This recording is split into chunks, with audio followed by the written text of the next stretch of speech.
Yes. Pakai virtual background ya.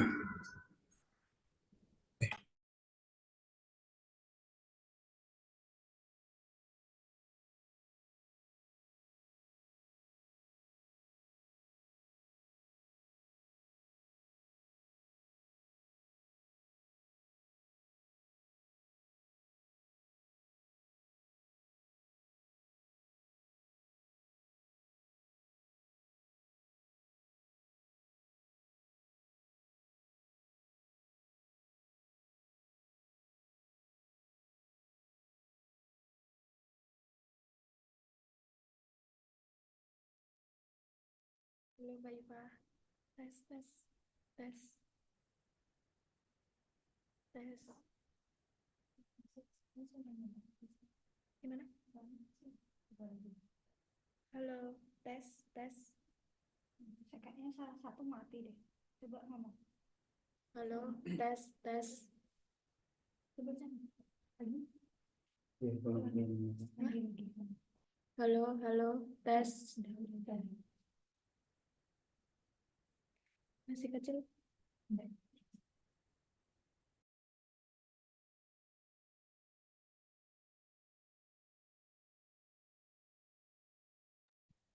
Halo, halo, kedengeran, kedengeran suara.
Tapi ketua kelompok itu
everyone, welcome to Summer Course Program 2024, a summer course by Master of Literature, Faculty of Humanities, Diponegoro University, Indonesia, one of the leading public universities in Indonesia. My name is Anissa Rinjani, and you can call me Rinjani. I'm your Master of Ceremony for today's meeting. Today's program will consist of 3 sessions, an opening remark, course sessions with the topic Kesenian dan Festival Budaya Indonesia, and then we'll end it by attendance checking and closing session. Next, I'll read for you about the rules for this session. First, please change the virtual background with summer course virtual background that already shared in your WhatsApp group. Second, write down the username with the format name underscore origin. For example, Husnul underscore Indonesia. Husnul for the name and Indonesia for origin. Third, participant must dress politely and behave during the course. Fourth, all participants must turn off the loudspeaker or microphone during the event, except when they are invited to speak by the MC or moderator. Fifth, all participants are required to fill in the attendance list. The attendance link will be shared in the Zoom chat column. And the last, participants can ask questions in the chat Zoom column with the format name underscore origin underscore question content or raise hand. Summer Course Program 2024 by Master of Literature has brought together international students and scholars for more than 50 participants from 9 countries across the world, such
Sorry, I have bad signal.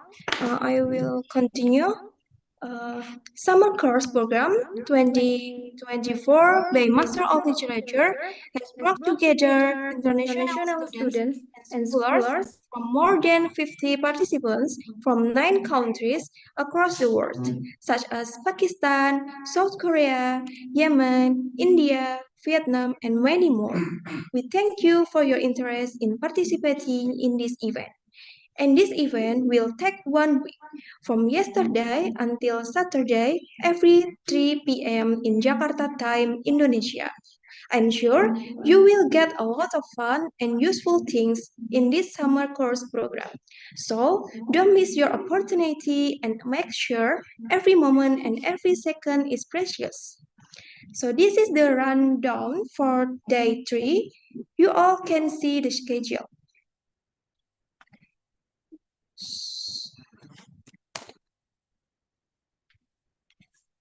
Okay, so we will start from 3 p.m. until 5 p.m. Jakarta time with Mr. Rifka Pratama SSM Hum from Faculty of Humanities, Diponegoro University. So, before going through the next agenda, we invite you to take a picture together. Can you all please open your camera?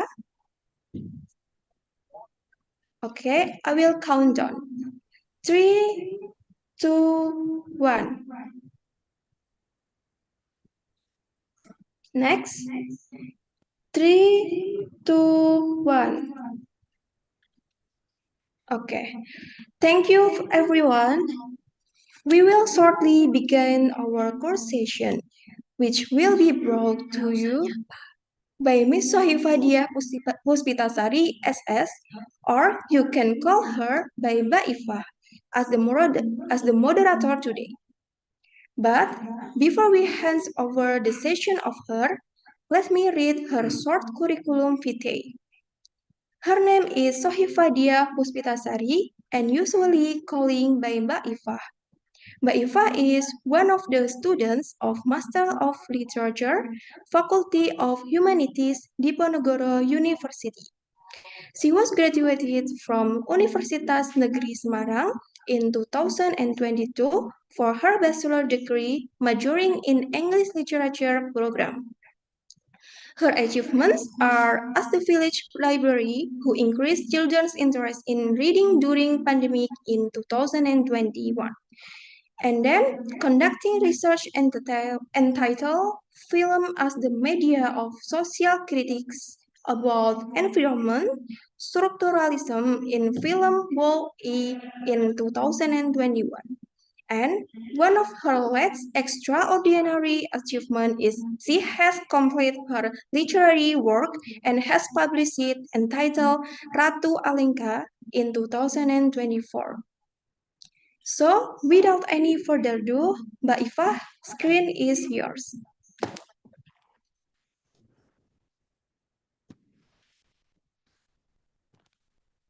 Thank you, Mbak Jenny, for letting me guiding this session. So before I start, let me introduce myself first. My name is Soifadia Puspitasari and you can call me Iva. I am the moderator for this session with Mr. Rifka as the speaker. First of all, let me calling Mr. Rifka. Hello, Mr. Hello, moderator. Good to see you today. How are you today? Great. Thank you for asking. Yeah. Before I start, let me read the CV of the speaker. Mr. Rifka Pratama MA is a lecturer for over 5 years, specializing in American cultural studies with English as a secondary discipline. During this time, also have taught various courses, including British and American society and culture, cross-cultural communication, religion and culture, and English language skills such as listening, speaking, interpreting, and writing. He was graduated from Faculty of Humanities, Universitas Diponegoro Semarang in 2012 in English Language and Literature with a focus on American Cultural Studies.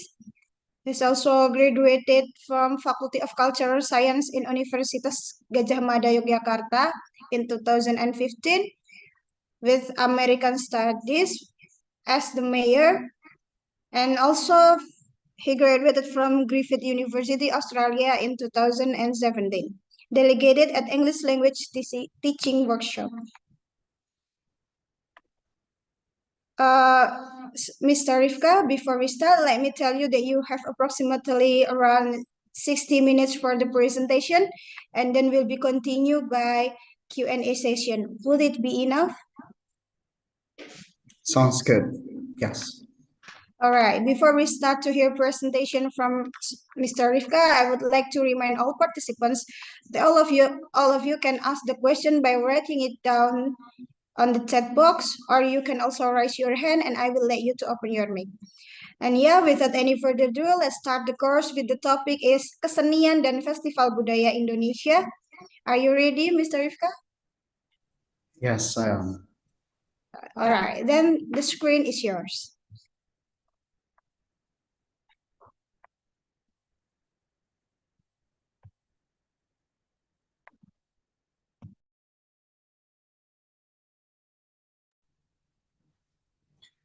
Okay, hello, good afternoon, everyone. It's good to see you today online. I see a lot of participants from different countries, but mainly I see, more Indonesian participants in this session of summer course. It's a very good opportunity for me to deliver some as well as discuss some issues on the Indonesian Arts and Cultural Festival. I would need to, first talk about my expertise. Actually, I've been working on the issue of culture, but specializing in American cultural context. So the committee told me to work on this one. Hopefully, I can deliver the issue as well as possible, so we can have a fruitful discussion afterwards. Yeah. I hope everyone is doing great today, and I would like also to thank through the committee, Ibu Dr. Ken Widiawati as the head of the committee, as well as the head of the literature master program, Dr. Suryadi. And it is an honor for me to be here to discuss the issue on, Indonesian art and cultural festival. Well, everyone, let's begin the session by having a short discussion over the topic of culture.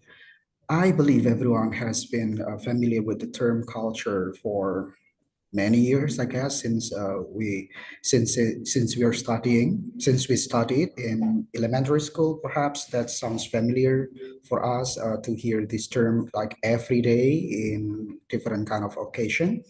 And I made probably a quick research through the Google.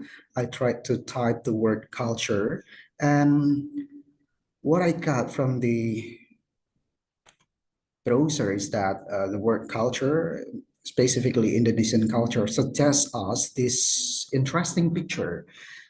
We can see lots of people dancing, wearing traditional clothes as well as performing, sophisticated art performance. And yes, this is what we got.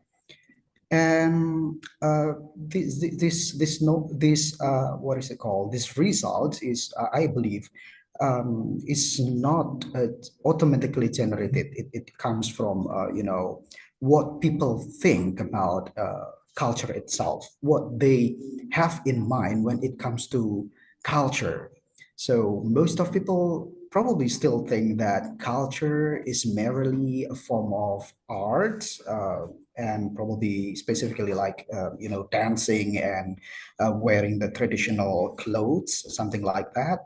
But we should try to dig more on the concept of culture, as it has become unfinished discussion, I guess. Yeah, because so many experts have different kind of views on the definition of culture itself. And I tried to dig more. I tried to go with some more specific probably prompt or ideas. I tried to type the words Indonesian festival. Indonesian festival. Surprisingly, it still suggests the same picture that what I've got here is that I see lots of people wearing traditional clothes, especially the Balinese women, and some men, I guess, wearing the traditional clothes as well. And then we should try to raise a questions. What's the difference of culture and festival, as both still suggest the same exact result probably in the context of Indonesian cultural practices. So does anyone here have any idea on what I got, that when I tried to search for the words culture, Indonesian culture, and Indonesian festival, both keywords are still suggesting the same result. Do you have any view on this, or have you tried probably to find other result from the same keywords? If you have any idea, or probably you want to have a comment on this result about why it happened, or probably what makes it like that, I will be so glad to read your comments. Anyone? You want to try? Or you can just say something through the audio.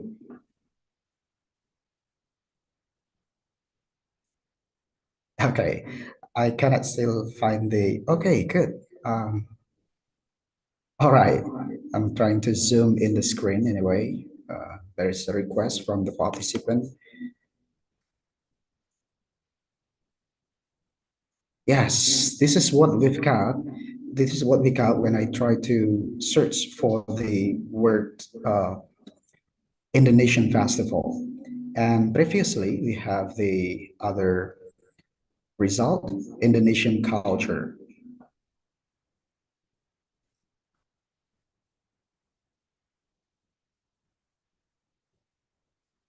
Any comment from the participants? No? All right. I'm going to proceed with the next slide, perhaps, while you can also think about what you might have in mind about this result that I found on the browser. Yeah.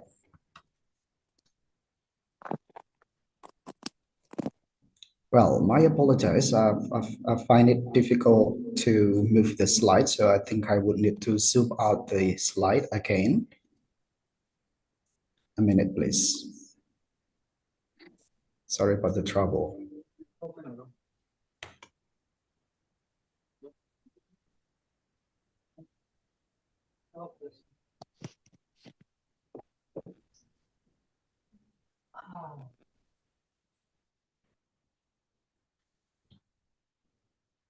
All right. The next topic will be the key concept of the course. We got several terms to define as well as to understand. That is the term culture itself and the concept of ceremony, a festival, traditions, rites, and ritual. I believe it is quite common for us to hear this all these terms in our daily basis activity. Yeah. But the question is that can we define it? Can we define it in a more theoretical way so that we could have a better insight on understanding the concept of culture around us? Yeah. There are several definition I took from the books as well as some expert notions. That the first thing that I got is from Tisler. Tisler himself defined culture as all that human beings learn to do, to use, to produce, to know, and to believe as they grow to maturity and live out their life in the social group to which they belong.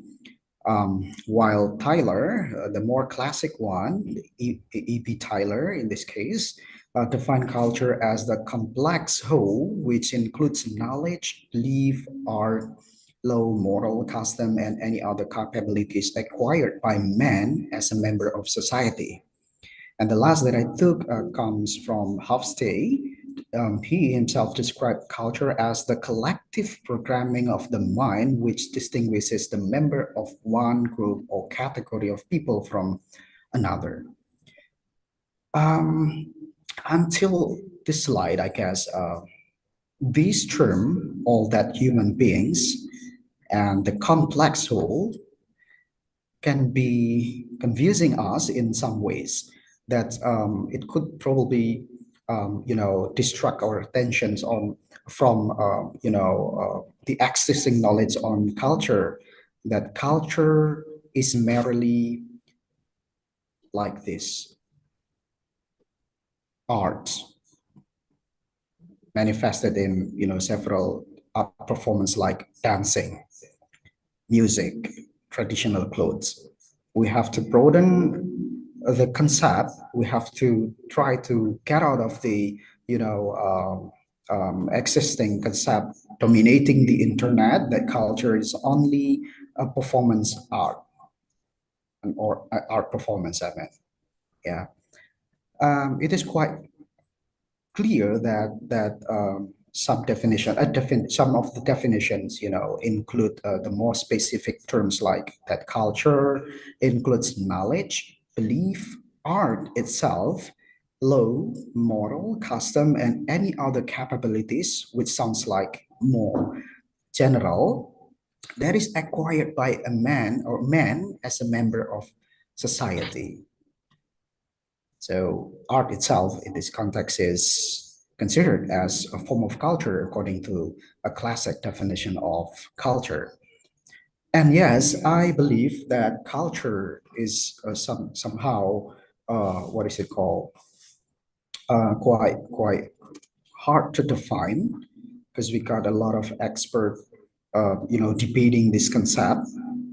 Um, okay, I think I lost the slide, so I would need to use another slide to help you with the definition that I have just talked about. Wait a minute. I apologize. Okay, it goes back. Good. Yeah. So it is quite hard to really have one single definition of culture, as it suggests a lot of cultural elements. And what we agreed on is that culture doesn't only include one or two or three even elements that we just saw. It is not only art, but art is considered as culture. Okay. In the context of Indonesian society, we actually have a, you know, interesting formulation of culture coming from the government, as what you can read from the slide, that according to our, some sort of, constitution, it is a legal standing, not legal standing, sorry, a legal concept brought by the government. It is said that culture is, the national culture is rooted in Pancasila. That is the five principle that we have as a foundation of our country. Symbolizes the collective creativity, labor, aspiration of the Indonesian people. It is cultivates the nation dignity and identity, and provides guidance and purpose for national development across all facets of life. Accordingly, cultural development is fundamental to the advancement of the nation. Despite of the debates over the concept of culture, our government in Indonesia,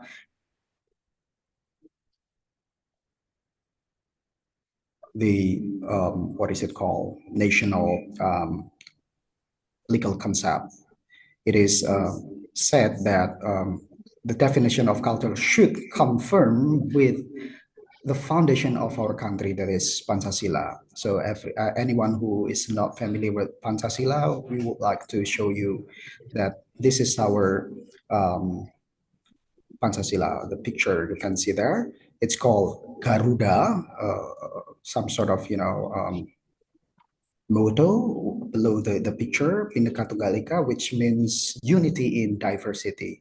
And we've got five principles. First is ketuhanan yang Maha Esa. Second is kemanusiaan yang adil dan beradab. Persatuan. Third is persatuan Indonesia. Fourth is kerakyatan yang dipimpin oleh hikmat kebijaksanaan dalam permusyawaratan perwakilan. Fifth is keadilan sosial bagi seluruh rakyat Indonesia. I'm trying to translate each of the principle with my own language. It might not be an accurate translation, but it perhaps has brought the substance of each principle. The first is means unwavering belief in God, that our country, Indonesia, bases in the belief of God.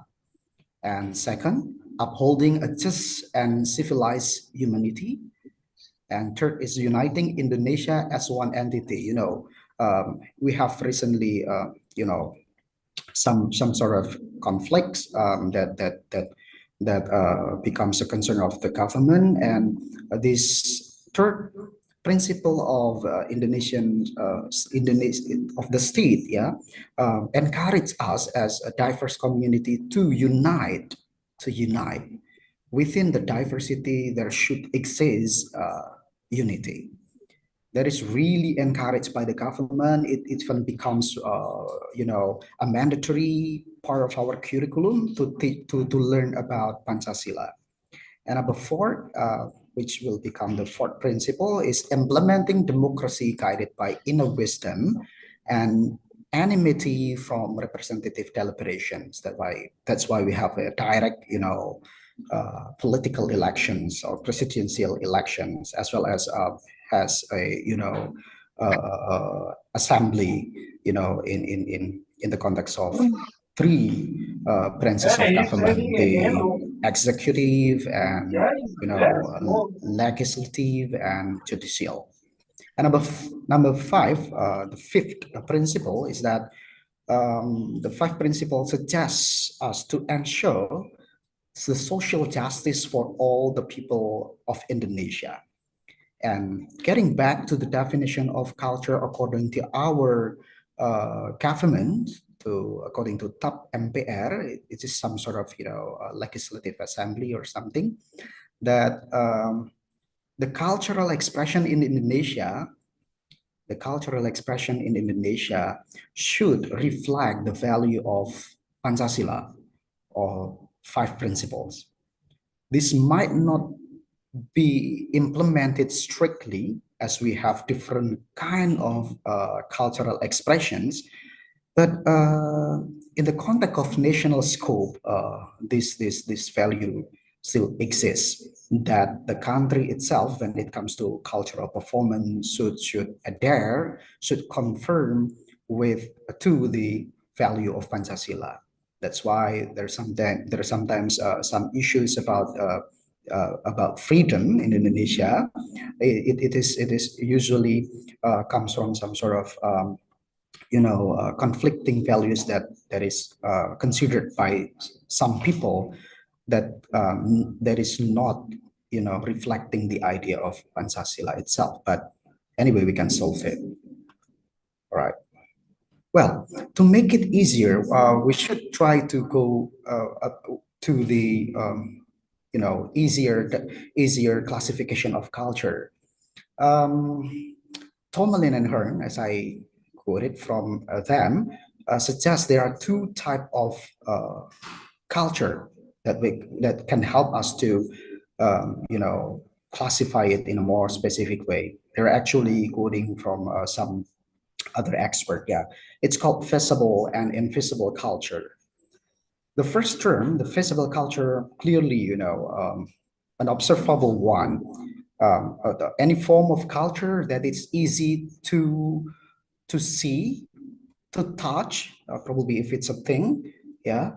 And it's like browsing on the internet and see and type the Indonesian culture, and we see some Indonesian people wearing their traditional clothes, yeah. And the clothes itself is a visible culture. It is said that this type of culture is observable even to those with limited exposure to a new culture, such as tourists and infrequent business travelers. But we cannot only stop at looking culture in this kind of form, as it may suggest, it may have a deeper meanings within what we can see physically. There's idea, there's philosophy, there is value to understand. It is called the invisible culture. From what I noted here, it is analogous to the bulk of the iceberg. There is an analogy implying this kind of classification, that to understand culture, it's like to see an iceberg. It has two surfaces. First is the upper, and second is the deeper one, or beneath the surface. Yeah. Um, the iceberg encompasses implicit aspects such as assumptions, values, attitudes toward authority, risk-taking, punctuality, communication patterns, societal power dynamics, and status definition. Today I'm wearing batik. It has a dragon picture on the batik. It seems to be just a cloth to wear, or just a shirt to wear. But for some who understand culture, who understand philosophy, the picture of the dragon itself, of the dragon picture, may be interpreted in complicated way. Why the person wearing the shirt? Why it has to be a dragon?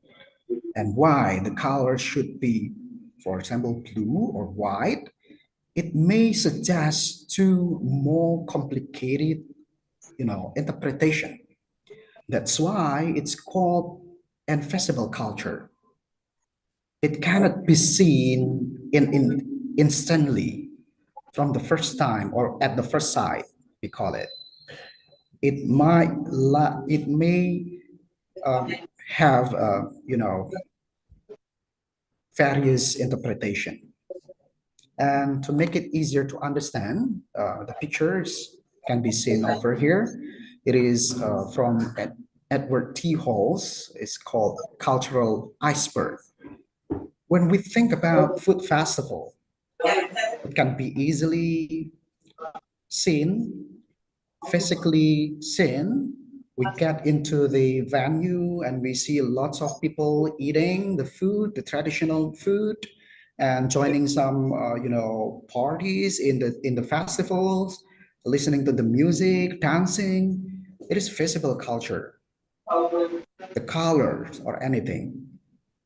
But when we go deeper, we will see that probably certain kind of dancing movement, some sort of traditional food, especially in Japanese culture, would have complicated interpretation in it. It may have a value, it may reflect attitudes, it may reflect belief. So it will be easier for us, yeah, to use this kind of classification when understanding culture. Okay.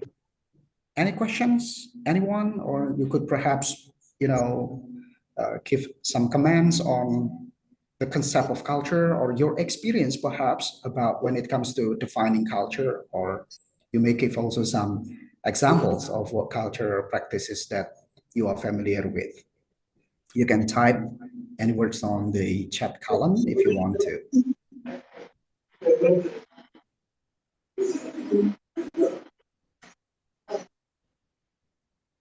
All right. Still no questions or comments? All right, so I go further with the concept of culture. I took the concept from the cultural anthropology, asking question about humanity.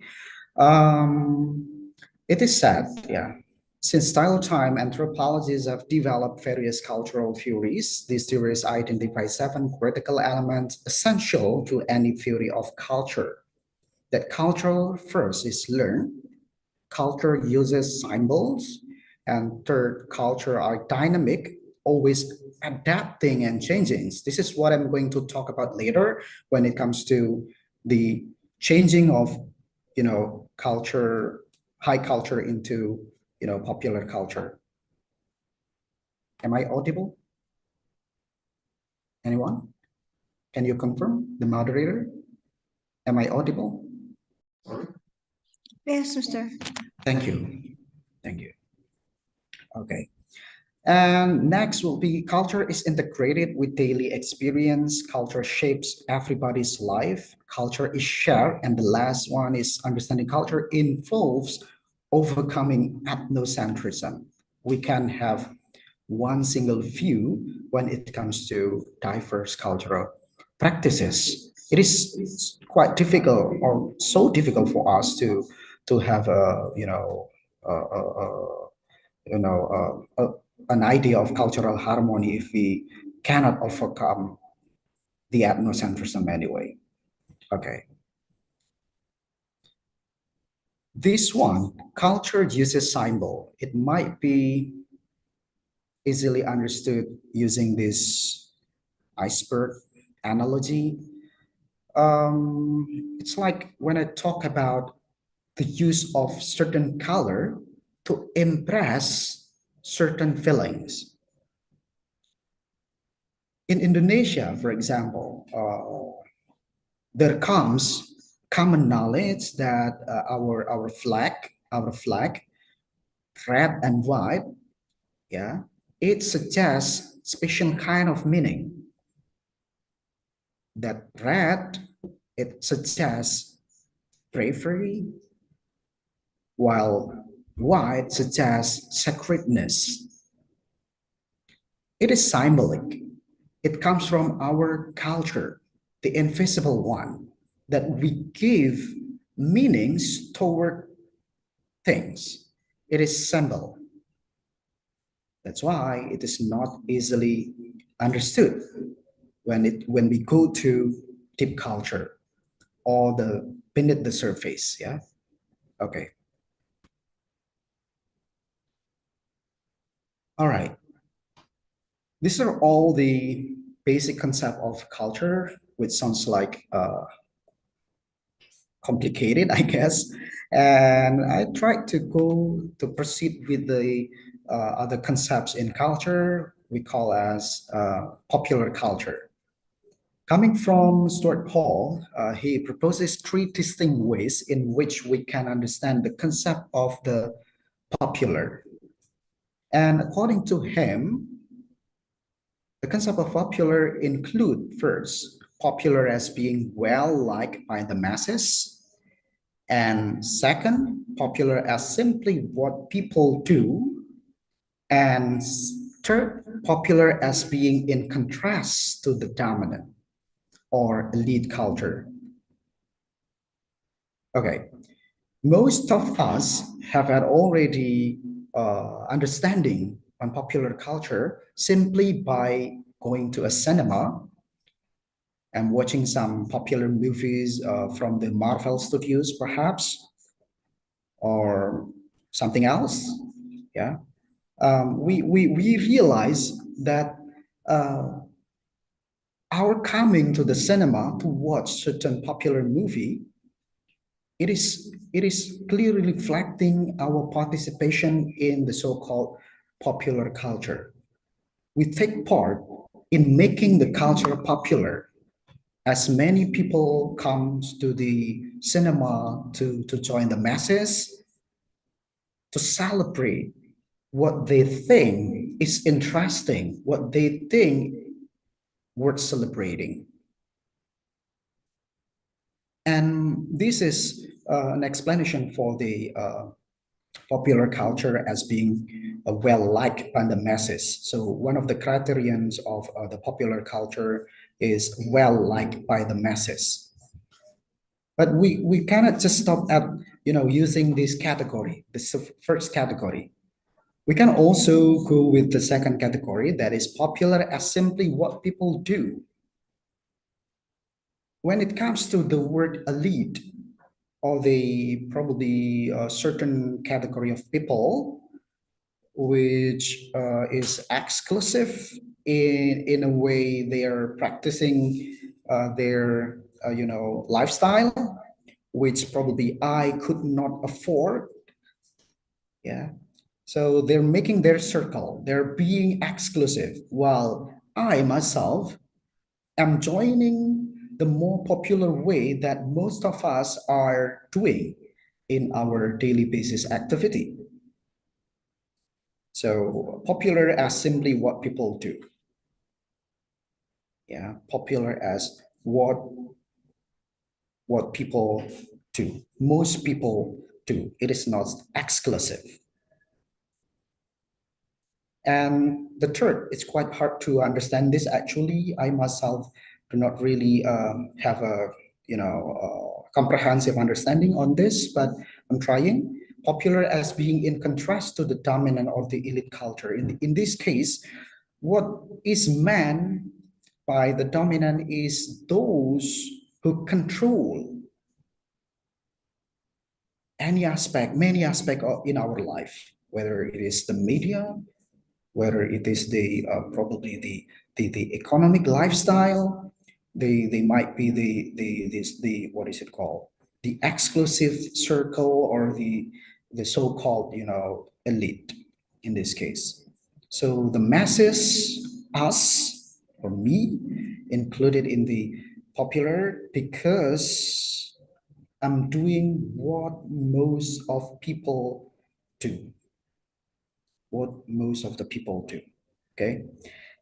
The second one, popular culture is also commonly associated with either mass culture or folk culture, and is distinguished from high culture and various institutional culture, such as political, educational, and legal culture. This association with mass culture highlights the role of popular culture within a capitalist mode of economic production. This is one of the keywords we need to remember, that a popular culture is some sort of designed by the capitalists.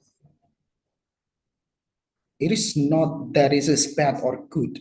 It is just a formula to understand the concept of popular culture.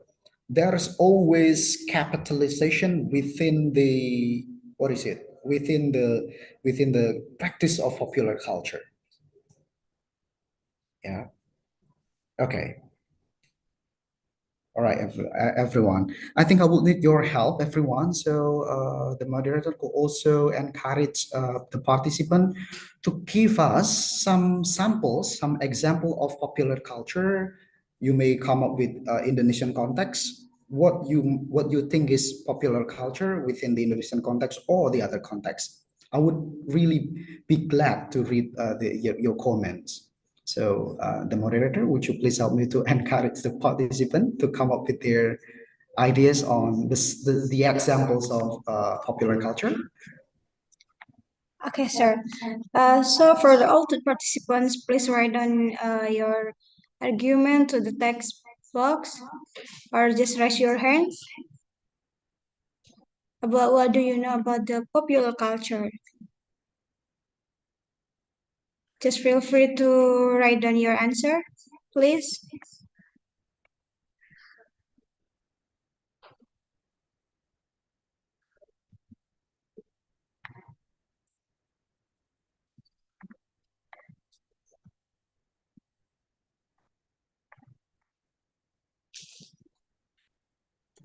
Okay.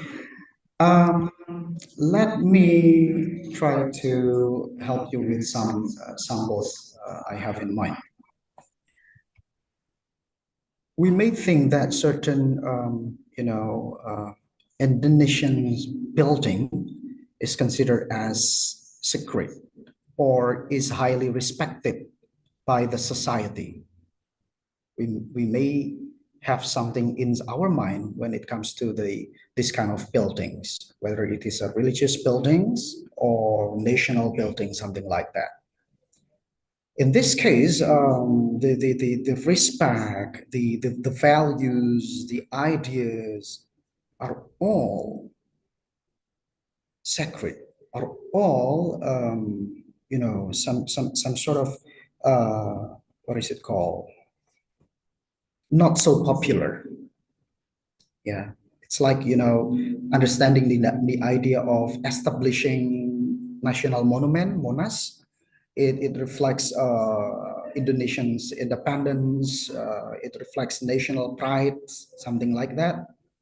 Which in which we do have that kind of values reflected from the building. It is high, and on top of that, there is a gold. Yeah, it reflects a victory, perhaps. It's all not popular. we seems to be reluctantly study this kind of thing. Yeah, that is probably we feel sleepy when we hear this kind of things that national monument is blah blah blah. But many people come to see the national monuments, and there are lots of souvenirs sold by the street seller, and there might be a concert around the national monuments, and somehow national monuments or monas is getting popularized. It might reflect the so-called popular culture. And in this context, we can see that popularization of culture can be done anyway. So instead of only focusing on the values that sounds like perhaps boring, people are trying to popularizing the thing or the stuff in order to be popular culture. It deals, of course, with a capitalist mode of economic production as stated by Kidd 2017. It goes like that. Yeah, and I will also bring this discussion to some samples that I took about Indonesian's art and cultural festival later. Yeah, and let's understand more about the concept of popular culture. According to Stuart Hall, it is further stated that that popular culture, it has mass appeal and the business of culture. For Hall, the critical issue with such mass appeal is intricately linked to consumer commercialism and the utilization of cultural products in the popular domain. So indeed, it reflects consumer commercialism. And when we talk about capitalization, these two are in line. That the utilization of cultural product can be part of consumer commercialisms, thus it becomes popular culture. It attracts a lot of people. It becomes the center of the business, and things that we thought were sacred somehow can be capitalized and it becomes more popular. Yeah. Again, I'm not talking whether it is good or bad. We're just trying to discuss the idea on how culture can be popular. Okay. And next, mass culture and the popular as what people do. How do we define this? How do we comprehend these phrases? It is important to understand that popular culture is incredibly diverse. We've got lots of popular culture product, starting from shoes, pants, shirt, hat, music, films, everything is almost popular.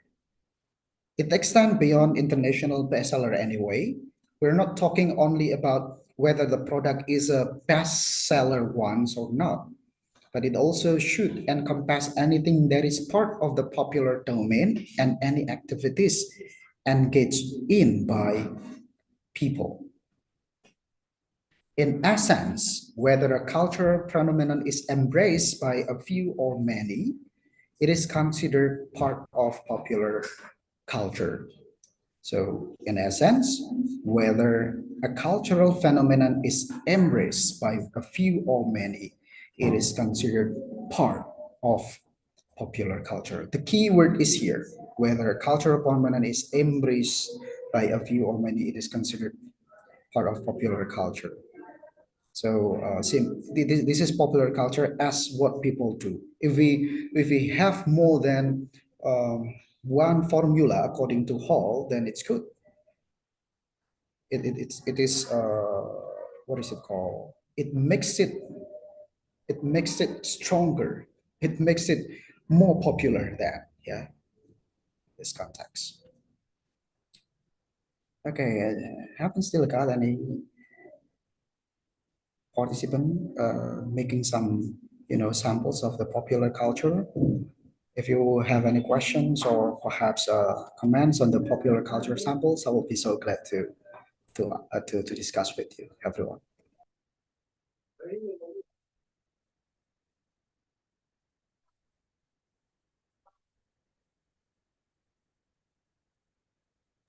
All right. Okay, I got one, I guess.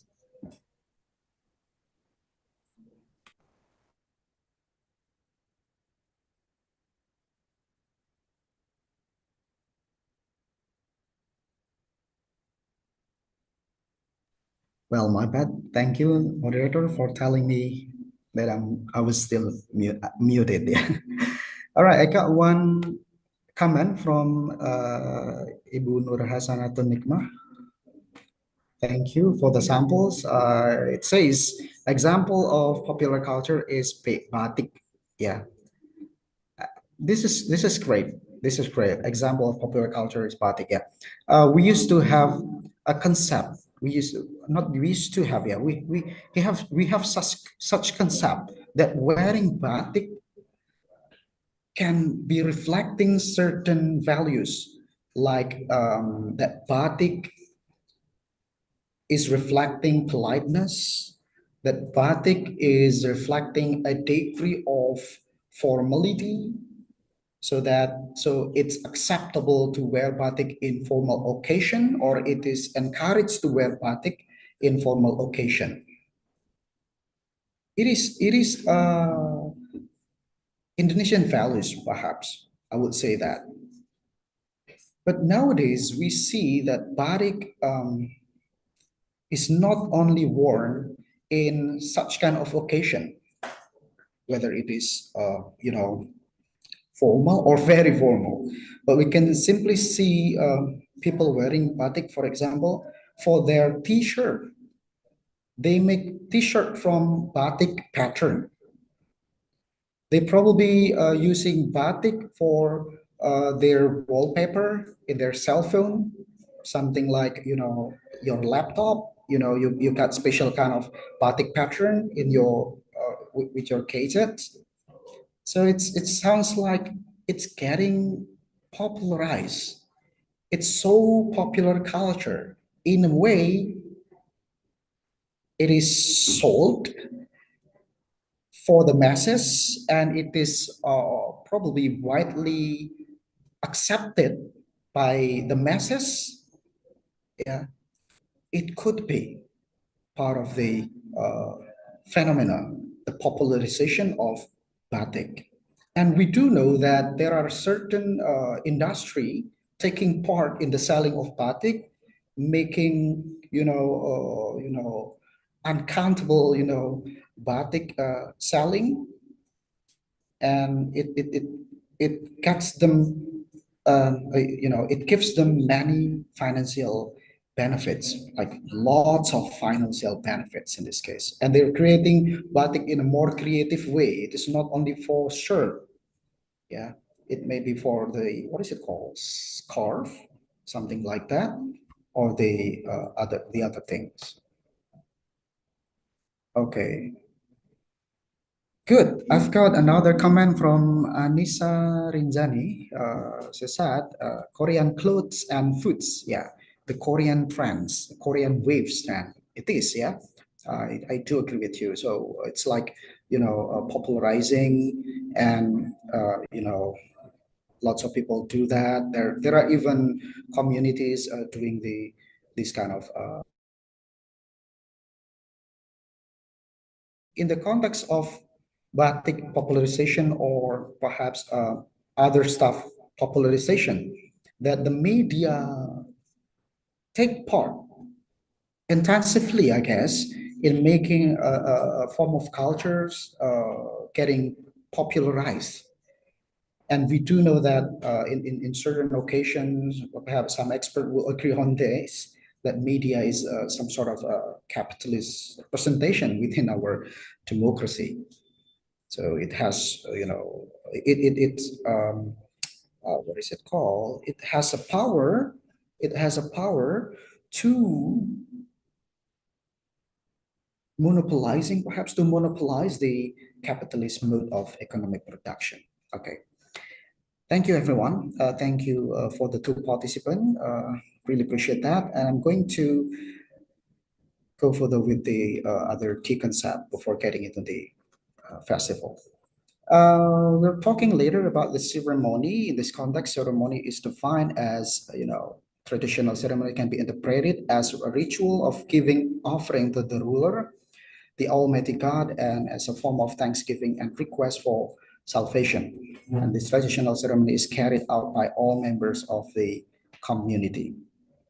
In Indonesia, we see a lot of traditional ceremony intended to, respect the ruler, the Almighty. Yeah, and the festival itself here it is defined as a social phenomenon found in virtually all human culture. Its vibrant variety and dramatic intensity, along with underlying deep meanings. So we go to the YouTube and browse some videos, type Indonesian festival, culture festival. We'll find a lot of Indonesian festival, various Indonesian festival. But what we might miss is that um, the reports or the videos, not all of them, of course, do not really elaborate or do not really explain the deep meanings or the underlying deep meanings behind the the the the festival. What impress people, most people, would be like that the festival is full of crowd. It is so it has euphoria and yeah, it's all about happiness. It's all about party, something like that. But we should have tried to, go deeper. We're trying to, dig the meaning, the underlying meaning. And according to Fallacy, 1987, yeah, a festival indeed, go along with the underlying deep meanings, yeah. Next will be the traditions. I guess it is quite easy to understand that tradition represent a set of beliefs and convention passed down through generation, reflecting historical continuity and inherited patterns. Yeah. In Indonesia, we got what is it called? One sample that I have in mind now is that we have some sort of tradition where when people passed away, yeah, certain Muslim community, they will gather during the afternoon or during the evening to pray together. It's called Selamatan in Bahasa Jawa, in Javanese language, and it is inherited from generation to through generation, yeah, through generation. Okay, so the idea is that it is transferred, it is handed down from the older generation. And later the rituals, yeah, it is quite easy to understand too. That ritual is pattern of behavior or practices related to sacred. Ritual refers to a complex and variable practice that is an essential element of religion. Okay. Um, At the beginning of this course, I told you that our government has formulated a definition of culture that includes Pancasila or five principles to become one of the determining factors in defining the term culture. And I would need to say then that our cultural life, our cultural practices are can be reflecting both, you know, traditional values that are not so religious, but at the same time, it could also intersect with some sort of religious values. In this context, we should try to dig more on the symbolic meaning. For example, later I'll be explaining about the tradition of sungkeman. that happens in every Eid al-Fitr in Indonesia, especially in the Japanese context. Besides, it reflects some sort of Japanese traditional values. It also has something to do with the Islamic values that both are intersecting. And perhaps this what makes the government formulates the definition of culture according to them, that it's should be confirming the five principle. That is the first principle, to believe in God, something like that. Yeah. And it is also actually confirmed by Durkheim on how society is shaped by religion. It is not only culture. Even if I told you before that culture is quite influential in helping people to understand life, it is even stated by Tisser that all that human beings learn to do and to live considered culture. But Durkheim, on the other hand, also what is it? Give us more insightful perspective that the society is shaped by religion.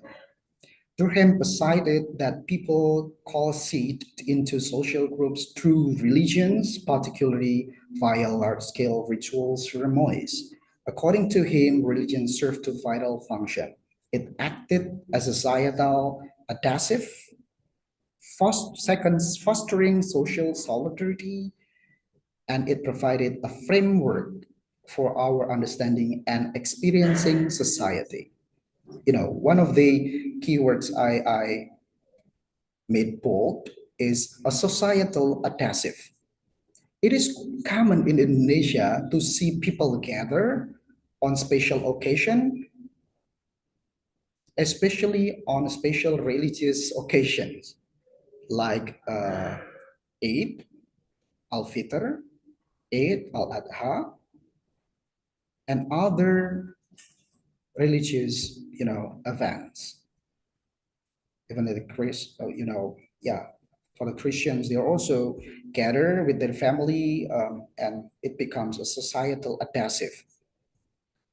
We might have in Indonesia, we may have a different arguments, but when it comes to Eid al-Fitr, people are forced to shake hand, to ask for forgiveness from their partners, from their friends, or anyone that they think they don't like, but they have to.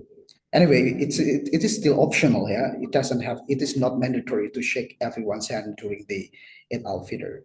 It is only encouraged, and it is what is it called, highly advised by especially the religious figures in Islam. And I'm going to continue. As individual societal identities were shaped by the religious connections, this perspective view religion as a key factor in enabling society, representing its perceptions of itself and actively preserving social unity through ritual, as per Durkheim's theory. Thus, Durkheim thinks or views that the existence of religions manifested in religious values are determining in bringing society together. And this is what I'm seeing in the context of Indonesian social context, in Indonesian social life. People are going to the mosque, people are going to pray 5 times a day for the Muslims. They have to meet their friends in the mosque, in masjid, we call it. And it becomes one of the opportunity for them to meet the larger community, not being an individual, but they go to the church, perhaps they go to the mosque to meet someone, creating some sort of religious events. And yeah, religion in this case is quite determining in helping people together. And we see that, yeah, we see that especially during the perhaps zuhur prayer. People in the office, they gotta go to the masjid or the mosque to meet to pray. Then they meet their friends, they make some interactions, something like that. But probably it is quite difficult to find a masjid during the Fajr. Yeah, it is. We can only see fewer people. Yeah, during the Subuh prayer or the Fajr prayer. Okay. The idea is that religions take part in helping people together. Yeah. All right. We come into the Indonesian festival. I broke the festival down into three categories. First is the food festival. Second is the cultural and art festival, and the third is religious festival. I'm going to get you to this video about fast foods to celebrate Eid al-Fitr in Indonesia. I took it from the YouTube, but probably it will help us to contextualize our understanding into the topic I'm going to talk about later. The operator, would you please help me to play the video? Fast foods to celebrate Eid al-Fitr in Indonesia.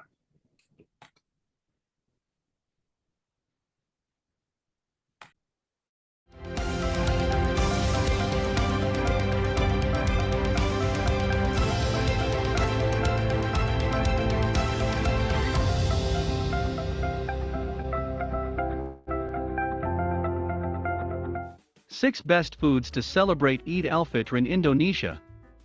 The 30 days of a spiritual journey by fasting have come to an end. Ramadan has gone and people around the world welcoming the festive day Eid al-Fitr, not to mention Indonesia.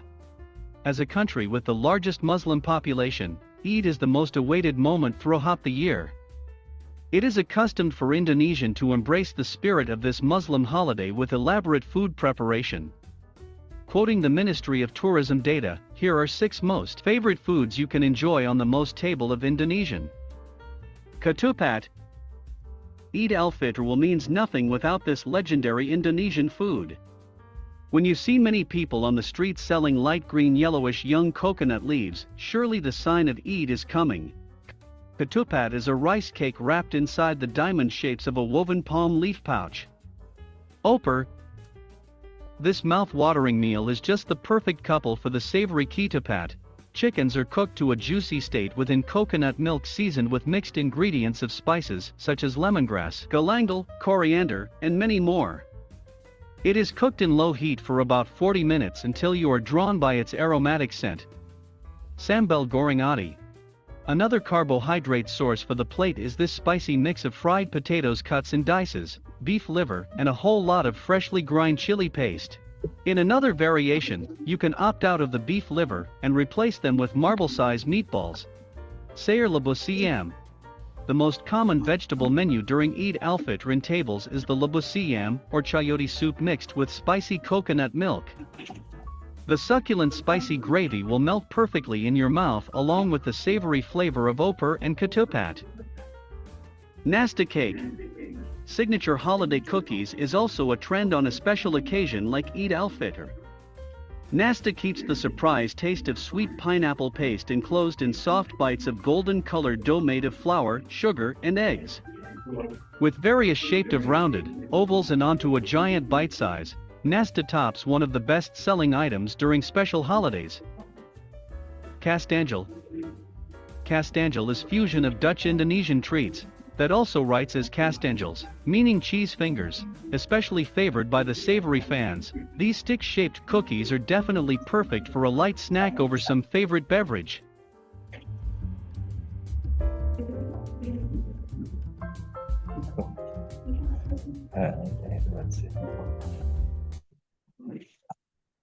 Okay, is everyone feeling hungry right now after watching the video? Hopefully you have your meals, yeah? You have had your meal. Okay, I'm proceeding with the next subtopic on the food festival. Yeah.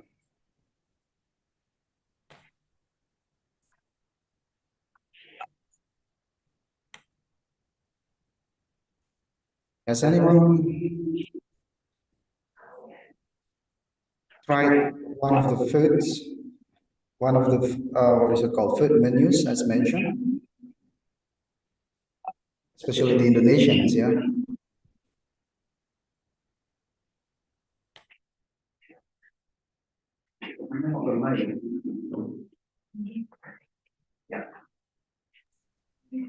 All right.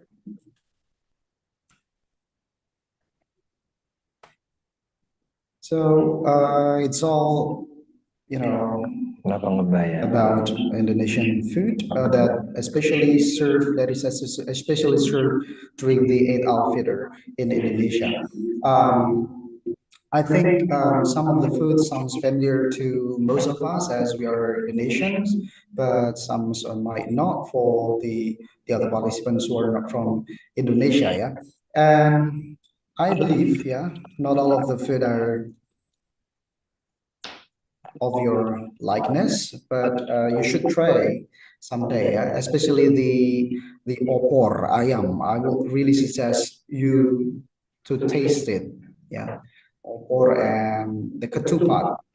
I will gladly welcome you to my house during the Eid al-Fitr if you want to visit. And yeah, it must be a good what is it? A good moment to be with you. Okay.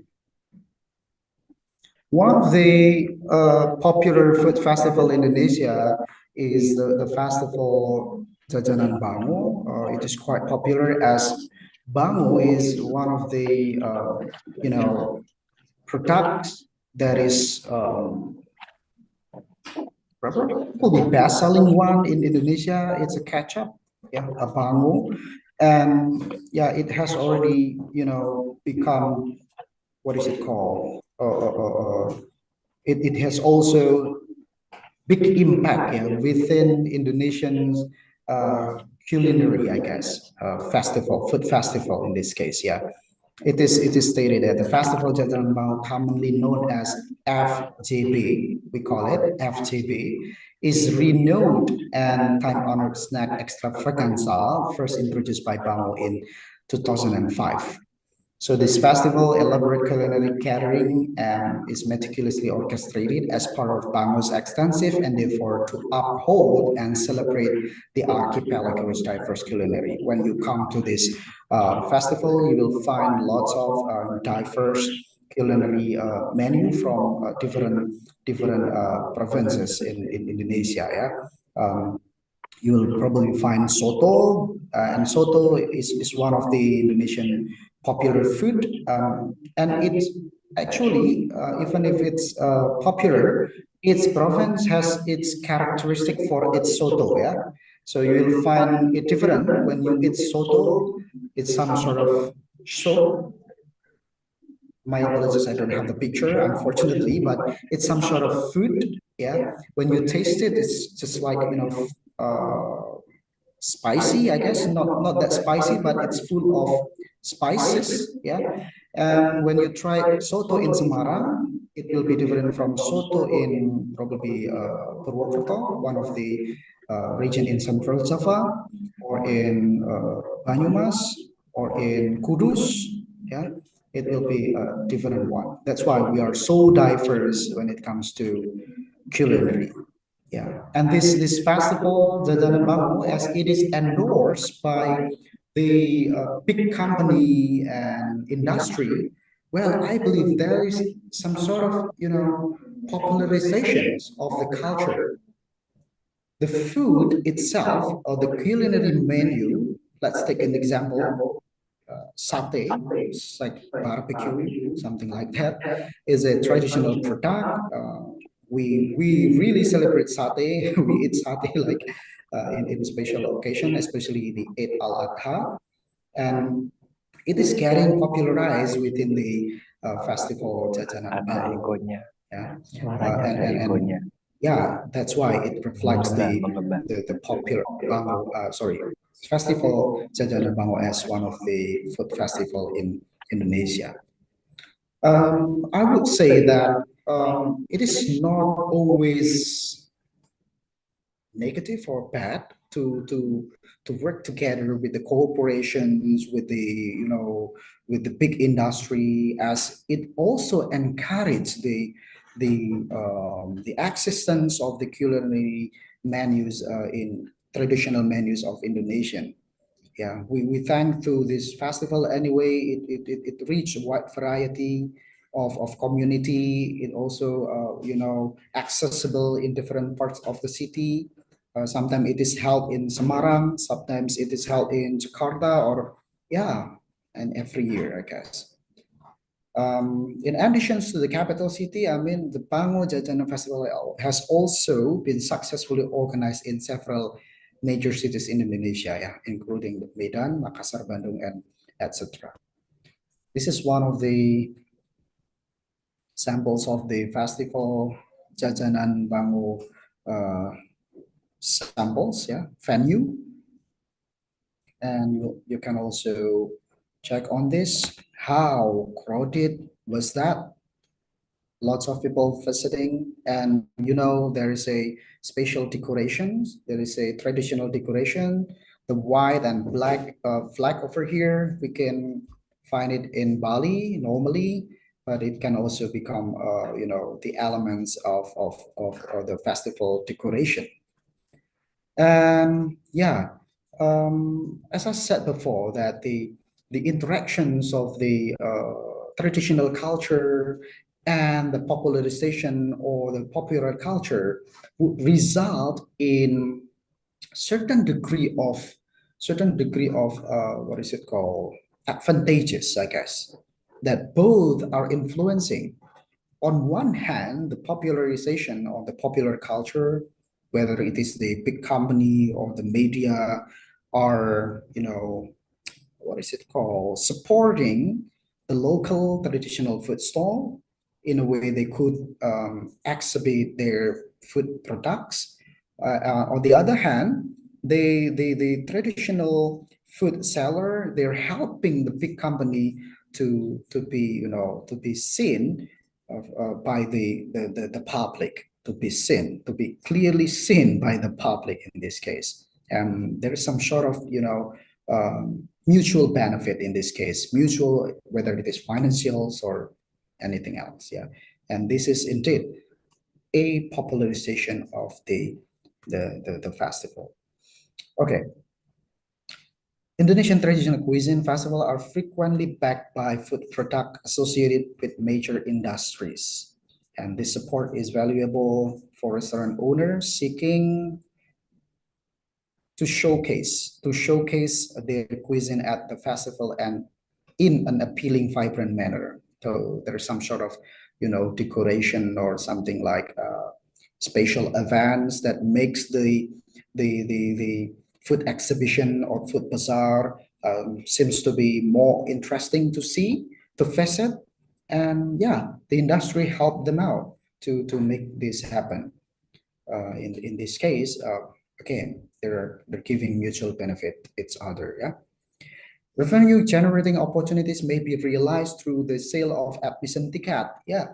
Do not forget that the visitor might find the ticket booth before getting into the food festival. They gotta pay some money, and yeah, it's all about capitalization indeed. Yeah, and the profit, they might also find the some sort of additional souvenirs to bring them with them home, and the mass productions of the souvenir during the events clearly reflects the popularization too.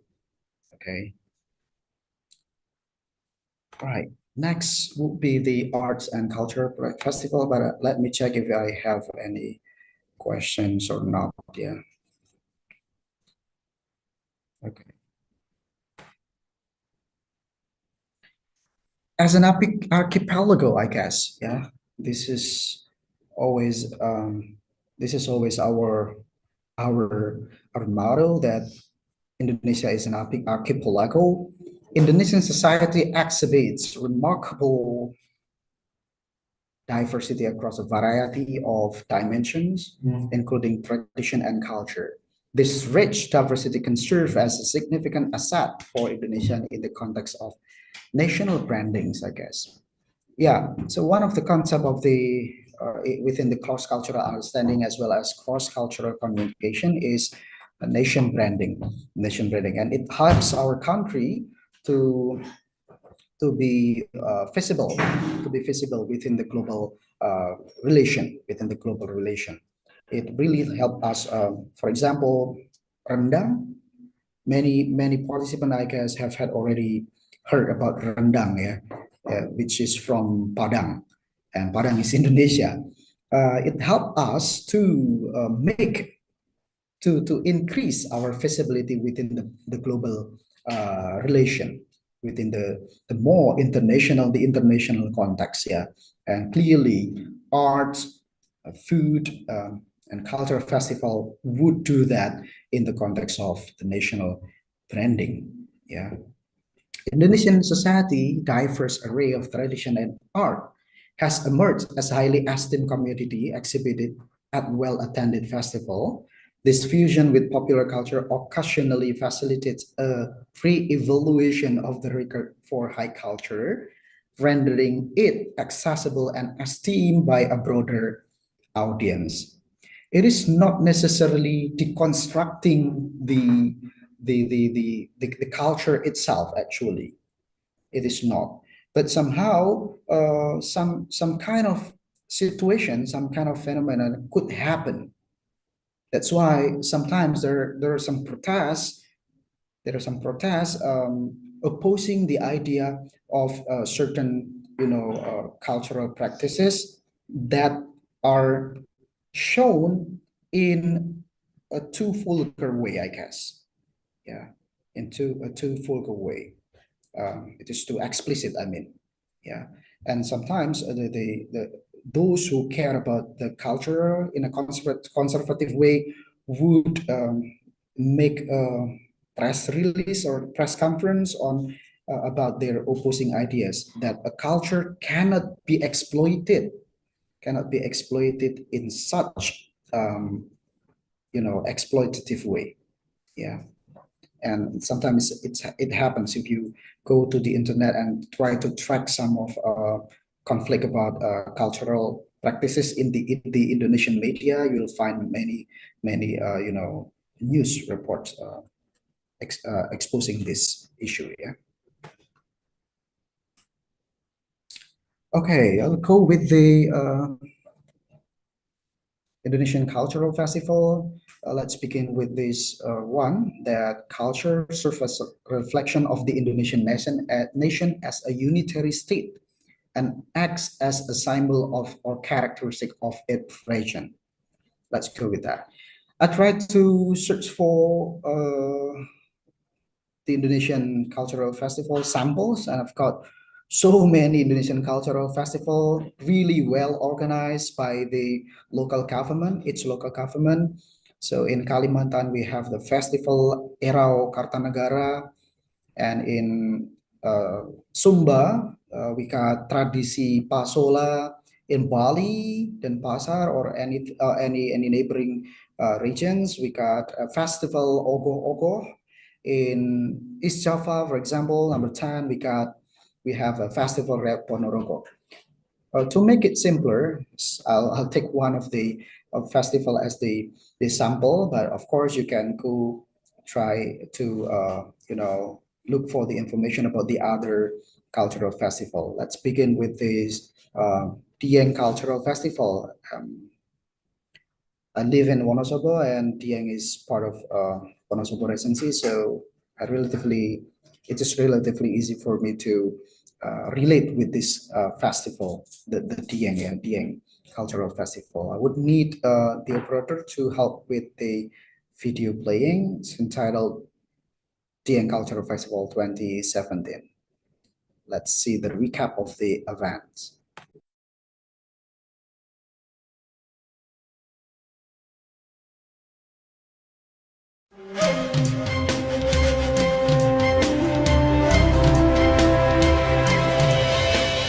Buka mata, rasakanlah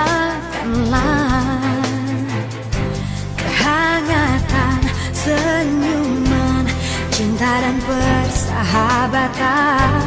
Mari bergenggam tangan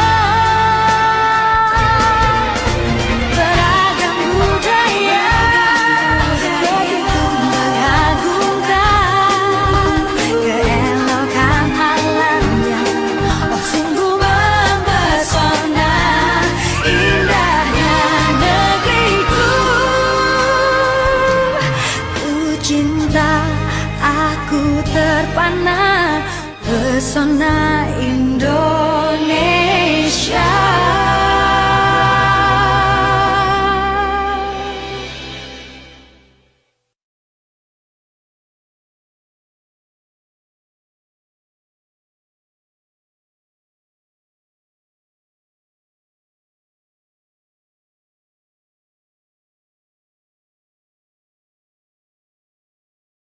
All right, that was one of the video recaps of the Dieng Culture Festival 2017.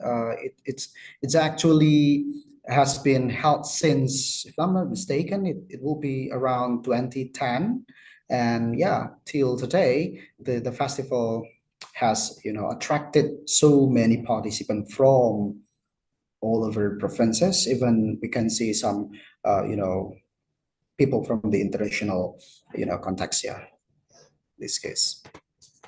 Okay, so what is it? What is it? As you can see, the Tiang Festival, offers lots of performances, including the dancing as well as the sacred ceremony. We call the ceremony as the dreadlock cutting ceremony. I translated it, and in its Indonesian language, we call pemotongan rambut gembel ya, potong rambut gimbal, and we translate it into the dreadlock cutting ceremony. So the annual Dieng Cultural Festival is a vibrant cultural celebration held in Dieng. So for your information, Dieng is a what is it called? Some sort of highland, what to call it in more scientific terms. It's like highland Dieng. It's in central Java, Indonesia, and it's showcases the rich tradition and ceremonies of the Dieng community.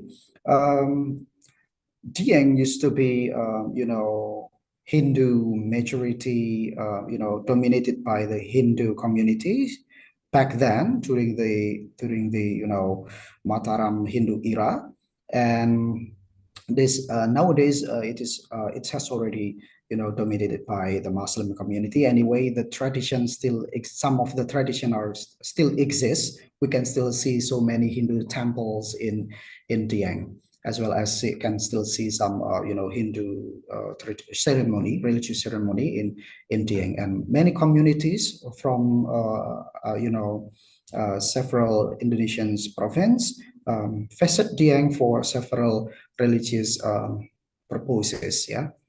And this Dieng Culture Festival, it typically take place in August. The festival feature a delightful array of activities, including art performance, parades, and traditional ritual. And one of the most interesting, as I told you before, is the dreadlock cutting ceremony. It is a unique Dieng traditions, is where people can, see so many, what is it called, cultural practices within the event. Yeah, and I think I need to show you the picture of or the practice of the dreadlock. It is like that, and the right picture, that is Mr. Ganjar Pranowo, used to be our governor. He attended the events to help the I think the religious figures and the what is it called in Indonesia? We call tokoh masyarakat, a public figure, to assist them in cutting the girls' dreadlock here. Yeah, I've got some resources to elaborate here. That the first one that the Cultural Festival, has showcases a captivating blend of local cultural tradition, including ceremonies, prayer, traditional attire, music, and more.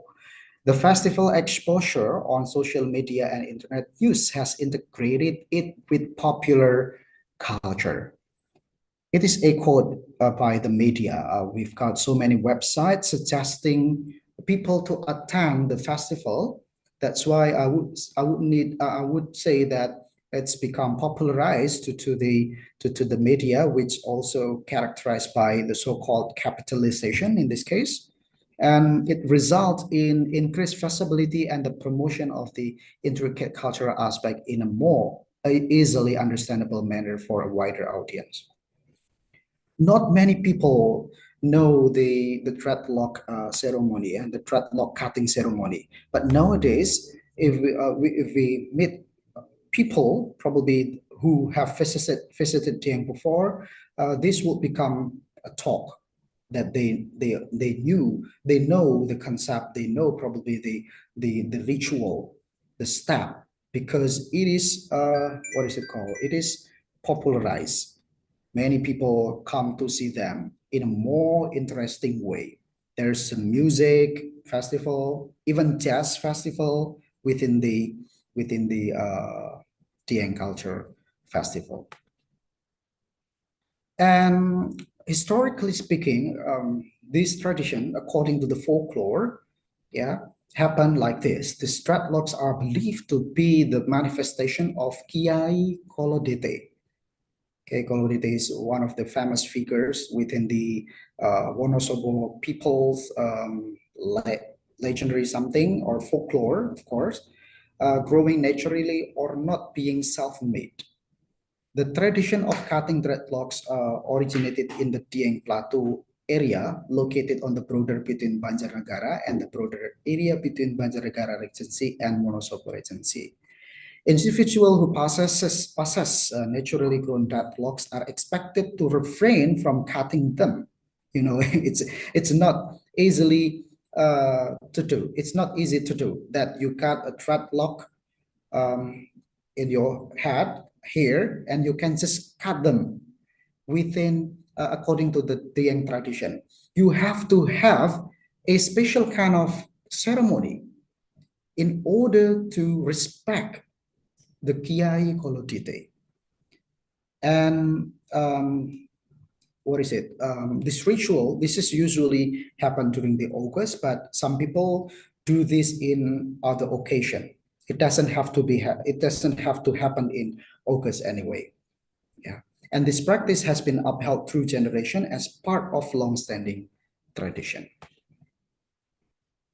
Kiai Kolodite, the prominent figure in the tradition, who is he? And the historical research by the Wonosobo People Struggle History Writing Team stated that Kiai Kolodite, a prominent figure in the establishment of Wonosobo, so is one of the founder, I guess, of the regency, and was known for his long dreadlocks. And Kiai Kolodite was accompanied by Kiai Walik and Kiai Karim. This marked the beginning of the tradition where young children, usually young children, yeah, in the Dieng Highland community naturally grew dreadlocks, followed by ruatan. Ruatan is a ceremony, a traditional ceremony. It is more like religious one to ruatan, something like that, to cut them. Yeah. And what is kiai? Maybe some of you were wondering what kiai is. Kiai, according to the Indonesian dictionary, is a term for scholar, or clever scholar in Islam or in Muslim traditions. It's called kiai, a term for the scholar. We call kiai. Perhaps in America or in other countries, we call this figure imam. And yeah, kiai is more like a cultural term. It usually also they usually also hold strong cultural influence to their community. So it's not merely a religious one, but mainly religious, of course. But they can also have cultural impact to their community. And when you try to look for the picture of this, in Google, you'll find a spaceship, some sort of unique and distinguished fashion of the kiais. There are some of them, wearing what is it called? Some sort of jubah in Bahasa Indonesia, we call it, and the headscarf like peci, and yeah, it's very Indonesian, I guess. It is very Indonesian. Sometimes it is also relates to the Arab traditions that to wear the jubah, but sometimes we also do have our own style. And nowadays, our kiai also wear batik and pants. Okay, not only sarung, something like that. Yeah, it is getting modernized. All right. These are all about the Dian Culture Festival. I believe this is one of the interesting one to follow if you want to go further with the explanation or the the depiction of the festival. You can go to the Dian Culture Festival next year, I guess. Yeah, in August. And next would be the religious festival.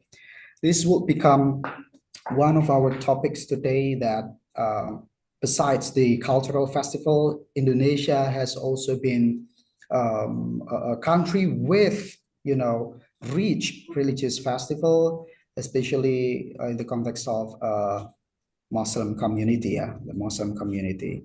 It's called Eid al-Fitr or Lebaran in the context of Indonesian society. I will let you know about the other terms, the explanation later. What I'm going to say about Lebaran or Idul Fitri in Indonesia is that it is quite different to celebrate Eid al-Fitr in Saudi Arabia, because in Indonesia here we celebrated really, really good, I guess, yeah, because it has numerous various traditions during the Ini motor tuh. Eid al-Fitr or Lebaran week, yeah.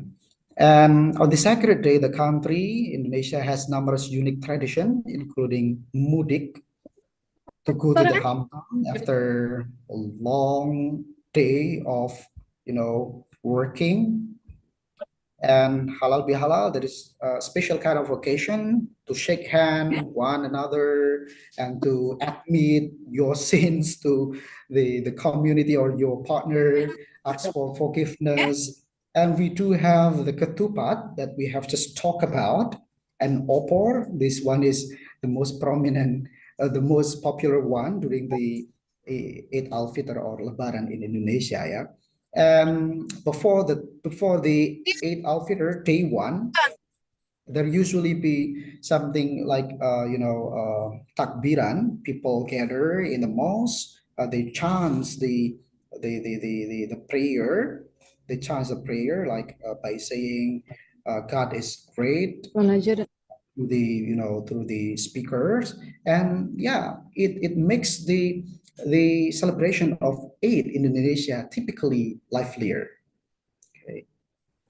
And also the most interesting one, I believe this is the most interesting one during the Lebaran or Eid al-Fitr. We have the holiday allowance we call as THR, tunjangan hari raya.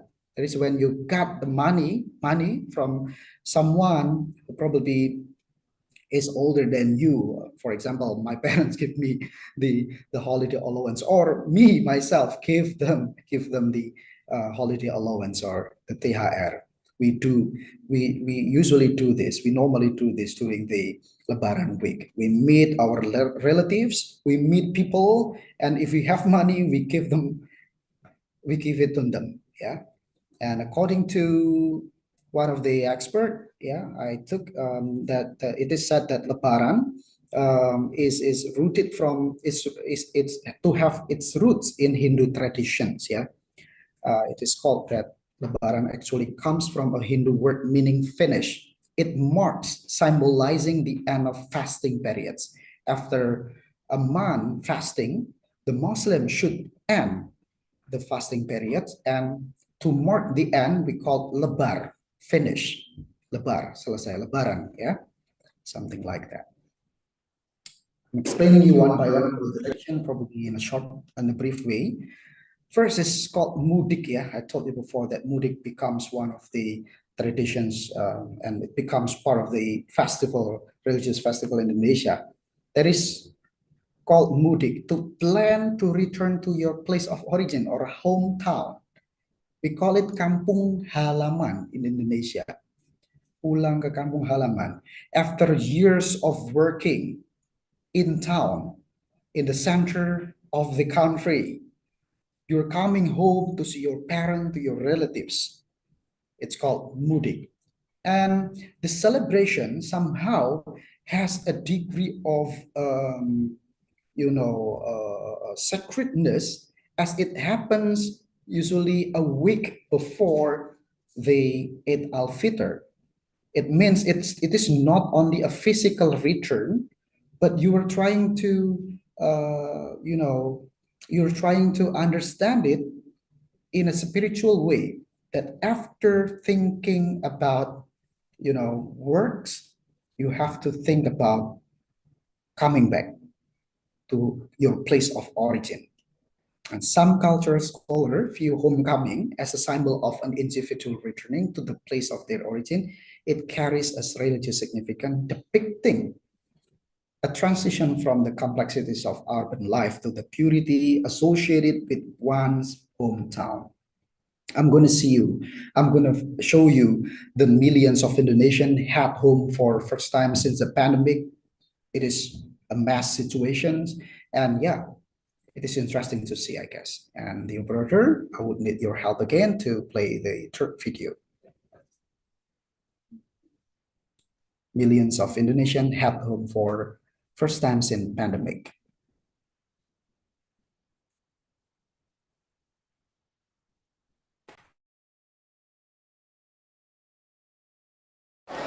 At Pasar Senen station in central Jakarta, thousands of travelers are waiting to see their families. I am so happy that I can travel again. I have missed my mother so much.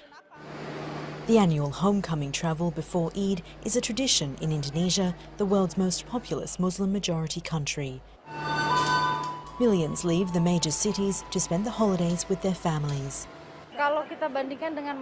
The situation is so different from last year and 2020. When the COVID-19 cases were high, travelling was limited. But now we actually need to provide extra trains. Health workers at public transport hubs are providing vaccines for travellers. Many passengers get vaccinated here because they know they need it to travel back to their hometown. Last year, the government banned hometown travel because of concerns about soaring COVID-19 cases and deaths. But this year, it says the country is in a very different position.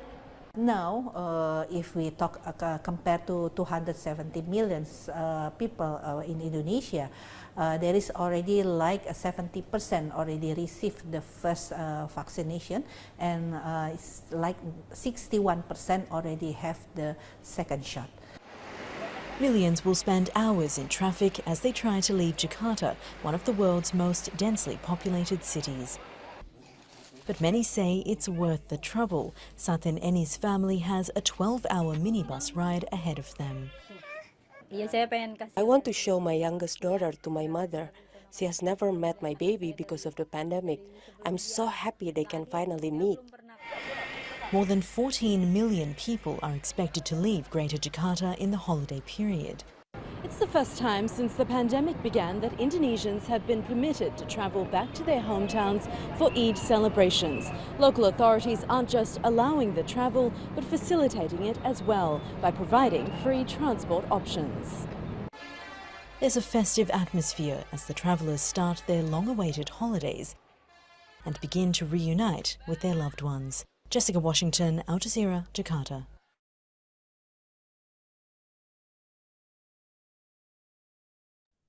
Okay, thank you. You can imagine how big it was, yeah, to experience the Mudik, yeah. We got a lot of people joining the mass, movement from the town to the village, yeah. And it's actually happened in before the Eid al-Fitr.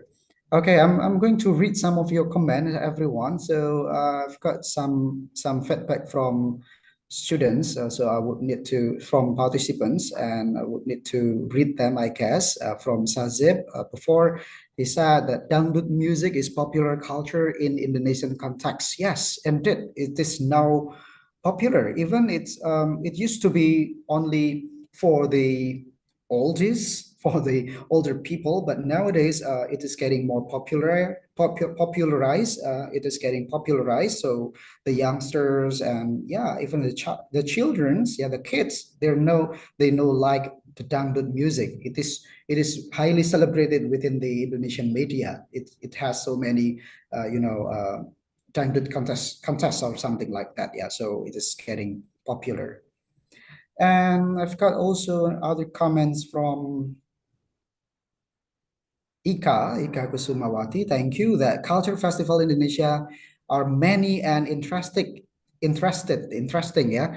Yes, Ika, please come to see the festival. I'll be gladly accompany you to see the festival, especially in Dieng if you want to. Sometimes we can arrange the time to see the festival, and probably we could have some discussion after this if you want to know further about the cultural festival. Yeah, we got so many festivals. It is not only centered in Java. Yeah. I received a comment from Dian Sati, Indonesia. Thank you. Talking about Eid al-Fitr culture here in West Kalimantan. One of my friends from Java got culture shock when she moved here. We spend much money welcoming families to the house at Eid. Yes, indeed. Many foods and snacks are served for people at home, and the celebration of Eid will be 1 month. Families or our colleges can visit our house since the Shawwal month. Yeah, it is interesting that, and it's good to know that in Java, here in Central Java, it's sometimes still optional to give the money to the relative or not. But yeah, there's some sort of I will feel embarrassed perhaps, or yeah, quite embarrassed if I don't give the money to the kids, as I'm no working as a professional. I'm expected to have more money than them, so I should give them. Yeah, but actually that's not mandatory. You can just skip the family gathering if you want to. No, I'm kidding. Thank you, everyone. I guess that is a very good comment coming from you. I think I have one more slides to explain. The moderator, would you please allow me to give one more time? The last one, I guess. The to give the allowance, sometimes also called salam tempel. Salam tempel. It's like to define this is shaking hands accompanied by discreetly offering money or envelope containing money to the person being greeted. So you meet someone, you cut your envelope during the Eid, and then you give it to them. This is for you. And usually for some of Indonesian, they will refuse. No thanks, no thanks, but they took it somehow. Okay, this will be like this if you want to see in a more clear way. The salam tempel. It doesn't always reflect some sort of negative sense, that salam tempel, because it's a discreet way. It's not like that, but we can take it as something interesting based on its context, of course. Yeah, it's not a bribery in a way that it happens in Eid al-Fitr. We give it to the person we respect without any intention of receiving something back from them. Yeah, or we just give it to the kids, something like that. And the last one, it's called sungkeman. It's also become one of the celebrated tradition during the Eid celebration in several regions in Indonesia. For example, Central Java and East Java. The tradition of sungkeman involve family members offering apologies and blessing to one another. Typically, there is a gesture of respect and seeking forgiveness, particularly from parents or elders. So the elders would give you the forgiveness, while us, the younger, would ask for forgiveness. And this tradition originated in Japanese culture and has since become integral to its celebration in various regions. The sungkeman is also meant to help reestablish harmonious and loving relationship within the family. I'm going to show you my picture, my family picture during the sungkeman procession. It is like this. So this is my dad wearing the white shirt, white long shirt, and this is my wife asking for forgiveness from my dad, and it is my sister and brother, my younger. And here we go. This is me asking for forgiveness from my parents, from my mom, and we do it this way, asking for forgiveness. There's actually another festival we call Balloon Festival. It also happened during the Eid celebration during the week. It is very interesting we got Cappadocia Fun Java. It happens in Indonesia, in my regency, Wonosobo. It usually take place during the 8th week. I think that will be all from me. I'm expecting for some question or feedback from the participant and giving back the time to moderator. Thank you. Thank you, Mr. Rifka. What a brilliant presentation by our speaker. Please give him an applause. It is very interesting when talking about Indonesian culture actually because it covers many fields such as arts, belief, laws, morality, foods, and many more. And there are lots of culture that we can see and learn from Indonesia, as Mr. Rifka explained before, especially about tradition and festival. And I am feeling hungry now because Mr. Rifka mentioned some delicious food. All right, now we are going to move to the Q&A session. For all participants, just feel free to ask. You can write down your questions on the chat box below or just press the raise hand button and I will let you to ask to our speaker.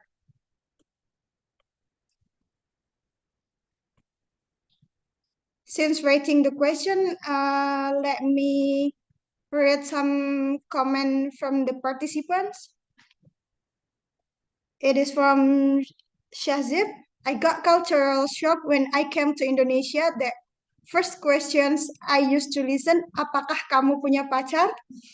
Because in Pakistan, we don't discuss these things. We think that these are our personal privacy. How about that, Mr. Rifka? Okay, so Indonesian small talk can be offensive according to some cultural standard, I believe. That's why the beginning, it was suggested that to understand other culture, we have to avoid from, embracing ethnocentrism, I believe, and we gotta try to be more open about that, which is not easy. Yeah, I have also some difficulties when it comes to certain questions, certain private questions, and yeah, I believe that become our habits, our traditions to ask for someone's to greet someone when we meet them. And sometimes we think that it is impolite if we don't make any conversation with people we meet. Psychologically speaking, that would be like that. So that's why some of the question can be so offensive or uncomfortable for some people. But actually, you can try to explain it in a good way that it is it is my privacy, and I wouldn't answer that. It is still acceptable, especially within the more academic community. Yeah. But for the people in general, I think it's not easy, I believe. Yeah. So try to adapt with that. But we do have this kind of situation sometimes. Yeah, that having a conversation with people sometimes is considered a good way to make a good relationship. So we are forced to talk, and it is quite impolite sometimes. People consider that when we don't make any conversation. Problem is that we do not have anything to say, but some standard small talks. Then people just say, "Siapa pacar kamu?" or "Apa kerja kamu?" something like that, which is sometimes could be offensive. Yeah. Thank you for sharing, Suzab. And I've got another questions. Do I need to read myself, or have you read that? I forgot. Sorry. Let me read it for you, Yeah. Mr. The question is from Brilliant Stefani. Thank you, Mr. Rifka, for the great material about cultural festival in Indonesia. So I have a question. What the impact of popular culture for traditional culture in Indonesia? As we know that young people like Gen Z not really know their own culture because most of us not really interesting about the culture. Thank you. Thank you, brilliant, Stephanie. That was clever questions. And well, I believe there is a shifting nowadays that the young generation is getting more exposed to the national culture or the more traditional culture. In a way, they are, accessing the internet, and the internet provide us with a bunch of information, including the promotional videos of traditional culture. And in the context of my presentation, the Dian Culture Festival here, offers a clever way of presenting the traditional culture, because the committee of the events, they're recruiting, some sort of, musicians, actresses, popular figures that are becoming that becomes the young generation's cup of tea, I guess. Yeah. So they will attract them to come to the cultural festival. You can imagine um, the dreadlock cutting combined with the jazz music concert during the evening. So it will attract lots of young generation. And I witnessed that there is a shifting on this, that some of the young generation in Indonesia, in the context of attending the Teen Cultural Festival, we got more participant now. We got some famous musicians like Anji and Noi Leto. Probably if you're familiar with the jazz music, we got Mus Mujiono. They come to the music festival. We got, even if I'm not mistaken, Ariel Noah, which is one of the famous figure in Indonesia. And yeah, I think this would be interesting, that the popularization of culture and making the traditional culture and combining it to the popular context or popular culture would result in a good collaborations. It is not like, in Indonesia, in Java we have puppet show, the wayang kulit performance. Not many young people like to attend the performance, like to see the performance. But we got several figures like Sujiwo Tejo. He's trying to promote the wayang kulit and making his own story and telling the story using the puppet show. And now the young generation, they're attracted, and at least they are aware of the Indonesian culture through the popularization of the popular culture itself. That will be all, moderator. And thank you for the questions, Brilliant. Yeah, I think the time is up, Mr. Rifka. But before I end this session, let me read one of the comment. I tried a lot and finally adopted. Always have to smile when look at the people. We don't have to continuously look at others because I think Indonesian people don't like when we look at them. I usually follow the same patterns in street the way they tell permisi. We have to be polite while crossing someone by nearly. The next, thank you, Mr. Rifka. So interesting explanations. Excuse me. I want to ask you, what must we do facing people who did not tolerate to our culture because they pretend some culture does not match to their religion rule? For example, shaking hand men and women in Islam. Just give the simple answer, Mr. Rifka.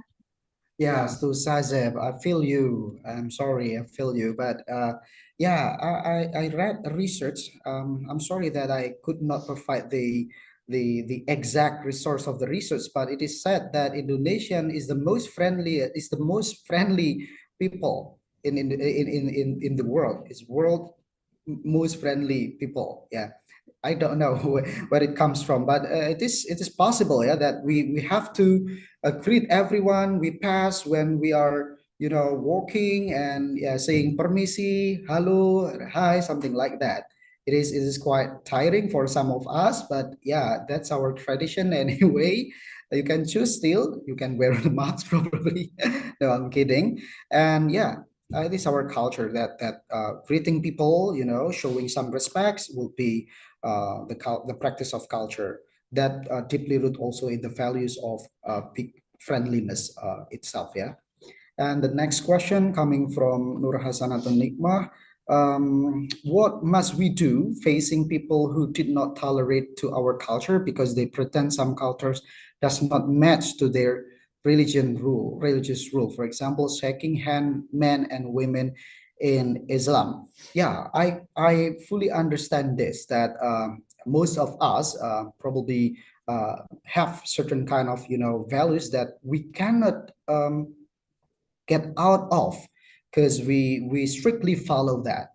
And in the context of cultural harmony, I guess, yeah, we can just simply put aside the ethnocentric view. I'm not saying that you have to shake someone else's hand, but you can just try to be creative with the physical touch itself to avoid the physical touch. For example, in the context of shaking hand with the opposing sex in the context of graduation, students graduation. Once I saw our rector, just make a space between him and the persons who was not who did not want to shake her hand. So it's a he or she just express it by clapping her hand like this. And it is quite understandable, I guess, that we should respect someone else's culture. We don't have to follow other culture when it comes to the principle, the basic principle. So in this context, we got to try to be. This is normative anyway, but still try to be try to tolerate it, yeah, and avoid from embracing ethnocentrisms too much. Yeah, it doesn't mean that we lose our principle anyway, and they will agree with that, I guess. All right. Thank you, Mr. Rifka, for the great answer. Now we are going to move to. I'm sorry. It's close to the end of our meeting today. I hope that all the participants will learn a lot of things from our speaker today, and I'm sure they will. Mr. Rifka, thank you very much for your time and the knowledge that you had shared with us. It is an honor to have you here as our speaker. And I give it back to the MC. Thank you very much. Thank you, Thank you so everyone. much. Thank you very much, Mbak Iva, for being the excellent moderator for today's session. Unfortunately, our time is up. Let's give applause for moderator and the speakers. Thank you very much, Mbak Iva and Mr. Rifka Pratama SSM Hum. Okay, guys, we have distributed the attendance list for the sessions. If you have not marked down your attendance, please do so. Okay, we have on the last sessions today. Tomorrow, we will have a session with Dr. Sukarni Suryaningsih, SSM Hum, from Faculty of Humanities, Diponegoro University, Indonesia. Make sure all of the participants to join us before 3 Jakarta time tomorrow to avoid Zoom admission crowd. Thank you so much for your attending today, guys. See you tomorrow. Stay healthy, stay happy. Bye. Bye. Thank you for Bye having me, bye. everyone. Thank you. Thank you so much, sir. Thank you, Mr. Rifka.